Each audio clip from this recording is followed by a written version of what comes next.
Mr. Secretary, I'm over here. I've been sitting through this hearing all day today and have noted that you've been unable, in most instances, to answer any specific questions relating to your agency.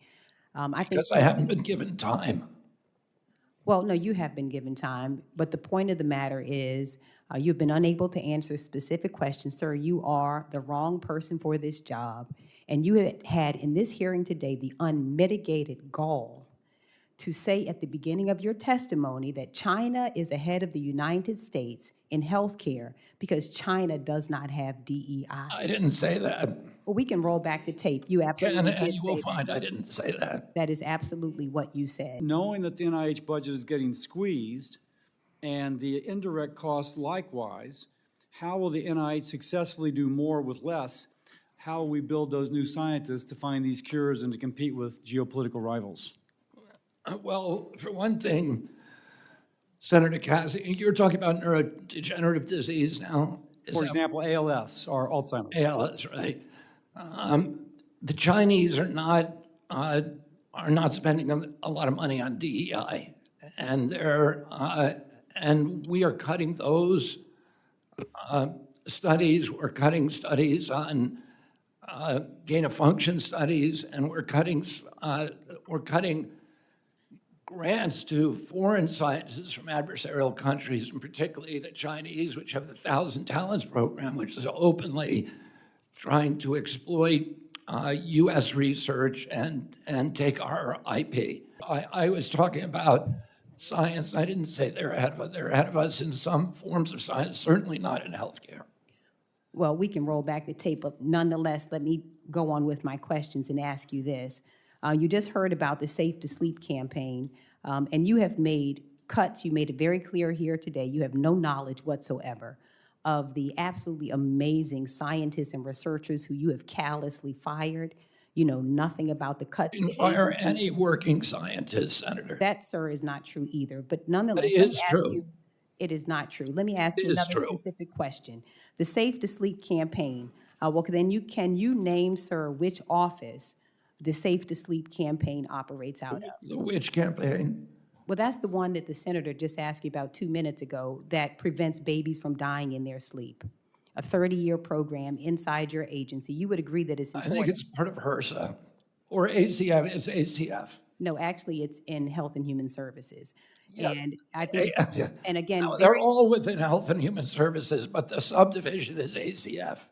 no, actually, the name of the office. Administration of Children and Families. No, let me tell you what it is. The National Institute of Child Health and Human Development. This is actually the one that your aunt, Eunice Kennedy Shriver, is the person who it's named after. And you noted just a moment ago, the senator reminded you that although this is a very important agency, prevents babies from dying, this is the same one you fired every single person in this office as of April the 1st. It is also, As I said, there were no working scientists fired during the RIF. we can bring you that information later, but because what you just said is not true. Well, then the question also is, in addition to firing the individuals who make sure babies don't die in their sleep, why did you cut funding and staff from the CDC's National Center on Birth Defects and Developmental Disabilities, which supports the Special Olympics? Was that a mistake? I've heard you say you've made some mistakes today. Was that also a mistake? We switched those programs to the Administration for Healthy America. They have not been cut. Well, the funding has been cut, and this is one that oversaw the Special Olympics. Are you aware of that? We have not cut the Special Olympics. You've cut the funding, and you also dismantled the Division of Reproductive Health and Women's Health and Fertility. You're aware of that, right? We have, right now, we have 42 divisions that do maternal health, and we're consolidating them. And the mainstream media has portrayed those as cuts, but they're not cuts, they're consolidations. It's ridiculous to have 42 divisions that are all supposed to be doing the same thing with their own administrators. Well, let me ask you a question. So it doesn't exist right now. It's been dismantled. That is a fact. that particular division, what you plan to do in the There's fact of 42 the matter is divisions that on it's been. maternal health. We consolidated. Sir, let me finish what I'm saying here. The fact of the matter is you have dismantled it as we speak. And are you aware, what does the assisted reproductive technology mean to you? Are you familiar with that? Are you talking about IVF? Well, it's assisted reproductive technology. It's a division. Do you know what it does? Is it part of NIH? No, it's actually a part of your agency. It's a Oh, part. NIH is part of my agency, part of Senator. it. You should know that. I do know that, but it's actually a part of, it's the CDC is where it is. Okay, then it's CDC. Right, okay. Let me just ask you, and again, these are all of the things you seem unfamiliar with, the programs that you have. You're unfamiliar with my agency, that NIH and CDC are part of HHS. Oh, I absolutely know. NIH is in my county. I was there this past weekend with the I know that. researchers that you have fired. So I absolutely know where NIH is, sir, and don't need any help from you in knowing that. I see the time. Thank you. You know, it's impossible for me to jump into questions regarding labor law without first acknowledging that this administration is now, in this moment, actively working to subvert labor law in our country and has actively created a massive crisis for hundreds of thousands of workers in my state and across the country. I am a senator in my home to the people of the state of Maryland, where we are the proud home of 494,000 federal workers and contractors. Today, we are in day 8 of a government shutdown, a shutdown that impacts each of these constituents. And let's just speak plain language. My colleagues have the keys to the kingdom. They have control of the White House, the Senate, and the United States House of Representatives. And so they are in control. And their refusal to come to the table in good faith and negotiate a plan that both keeps the government open and makes sure that health care is affordable and accessible is an abdication of duty. So many Marylanders would like to show up to work today and serve the American people, but have been left behind by this administration. Hundreds of thousands of civil servants have been either furloughed or are forced to work without pay, all because this president has decided to shut down the government. These dedicated workers, whether deemed essential or furloughed, are legally entitled to back pay at the end of this shutdown. And yet the Office of Management and Budget, headed by the, I would say, very sinister Russ Vought, has used this Republican shutdown as an opportunity for open and blatant worker retaliation. Right before the shutdown, the same guy, Vought, first said that he wanted workers and federal employees to feel so traumatized, this is his quote, that they would not want to come to work each day. He also instructed agencies to use a shutdown as an opportunity to issue permanent government layoffs. And just yesterday, reports surfaced that this same guy, Vought, is now circulating a memo that would seem to challenge the legality of furloughed workers receiving back pay. And this is the same law that President Trump signed, and he said that he would refuse them pay.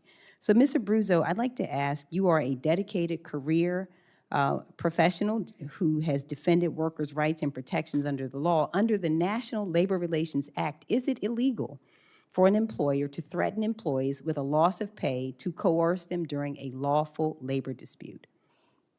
Thank you for the question, and yes, it is, and I so appreciate you raising this issue because federal employees are the backbone of our government. They keep our workplaces safe, our food safe, our airspace safe, and they don't deserve this. They didn't ask for this, and they should not be bargaining chips in negotiations. As you correctly noted, this is a bullying tactic. Unfortunately, this is not the first time that the administration has inflicted trauma on these dedicated workers. And the president knows better. As you said, he signed the law in 2019 that provides for back pay for these furloughed workers who, I'm just reminding you, did not ask for this and want to get back to work. Thank you. And you know, I want to use that same standard to illustrate, again, what's happening now. Let's make the point finer. Federal workers who are being prevented from working, they're locked out of their jobs. And as you've mentioned, we're not imagining that this was done by design. This guy, Russell Vought, said it out of his mouth, that it is his intention to make sure people feel too traumatized to come to work. And so this is intended to hurt my constituents. And I'd like to ask you, what does it mean as the former NLRB General Counsel, Mr. Bruzzo, would you tell me what it means to cripple the investigative and enforcement functions of the NLRB, what it means for workers across the country? Yeah, it means that the system is rigged against workers and they can't exercise their congressionally mandated rights to organize, unionize, and collectively bargain in order to get a fair share of what they deserve. And it is just enabling law-breaking activity. And so just to be clear, and I just have a few seconds left here, the Department of Labor has furloughed over 76% of its staff, leaving a skeleton staff to keep American workers safe and protect their civil rights in the workplace. And just 24% of OSHA staff are working without pay. Just 10 employees are working at the wage and hour division, the division charged in part with preventing child labor. All 10 are working without pay. So this is a horrible mess. And I want to just leave with a quote of President Trump, who once looked into the camera and told us the following, and I quote, "If the government shuts down, I think the president would be blamed, and rightfully so." This shutdown lands at his feet. Thank you. For the record, if Senator Schumer would agree to reopen, it could reopen tomorrow. Next is Senator Moody. Mr. Kennedy, I was struck by your comments during our meeting last week. What? I was struck by your comments in our meeting last week, where you made it abundantly clear to me that you intended to clean house of the professional scientist at the National Institutes of Health, which you know is headquartered in the state of Maryland and employs thousands of hardworking Marylanders. I, for the record, believe in scientists, and I believe in doctors, and I trust them over politicians without medical degrees. You talked about bad science and bad scientists, and in fact, you specifically said to me in response to my question that you intend to replace the bad scientist with the good scientist. And so I want to ask you, in your opinion, what makes a scientist or a doctor qualified to serve at the National Institutes of Health? A scientist who's devoted to empirical methodology, to evidence-based science, scientists who understand the importance of replication, the importance of publishing raw data and being open and transparent about it, the importance of publishing peer review. NIH has overseen over the past several years the precipitous decline in American health. There's 91,000 people at HHS, and are you suggesting that some of them should not be held responsible for that decline? They were in charge of protecting our health. Let me just insert here. Let me just finish. But let me just say this, because I only have 3 minutes left. I don't set the rules here, but I ask the questions. And the question is really whether you intend, as you said, to substitute essentially your judgment for the judgment of these professional scientists and doctors. I'm not going to substitute my judgment for science. Of course, I'm not going to do that. What I'm going to do, listen, the New York Times just did an article last week talking about the fraud, the 20-year fraud, 800 fraudulent studies produced by NIH on amyloid plaques, and not allowing any other hypothesis about the cause of Alzheimer's to be explored. Well, how will you decide, Mr. Kennedy, which scientists are bad scientists? Are they the ones who disagree with you? The ones who are corrupt, the ones who have been doing science like the amyloid plaque studies that were fraudulent. Well, these doctors, let me ask you a question. Do you have a medical degree? Do I know? Okay, let me go to the next question. The Heritage Fund has compiled a watch list of federal employees to go after federal staff. Is there a watch list for federal staff at HHS? Not that I know of. Have you or has anyone in the administration developed a list of career scientists or federal staff that you would target for termination? Not that I know of. And let me just ask you another question. Now, your failed presidential campaign has been raising money to try and cover your debts. And you were questioned about this yesterday and failed to answer a question that Senator Warren asked you. And so I want to ask you again regarding these emails that you have sent to raise money, how much has your presidential campaign made fundraising off of this administration's complete disregard for the workforce at HHS? Excuse me? I didn't hear the question. The last part. How much money has your presidential campaign made off of fundraising, off of this administration's complete disregard for the workforce at HHS? Zero. Okay, Mr. Chair, I'd like to ask unanimous consent to enter into the record 2 emails from this week and the week before regarding fundraising that you are currently doing through your presidential campaign. Without objection. And finally, I want to ask you, I have you said you were on a show on February 26, 2021, an interview with Dr. Judy Mikovits, where you said the following, and I quote, "We should not be giving Black people the same vaccine schedule that's given to whites because their immune system is better than ours." Can you please explain what you meant?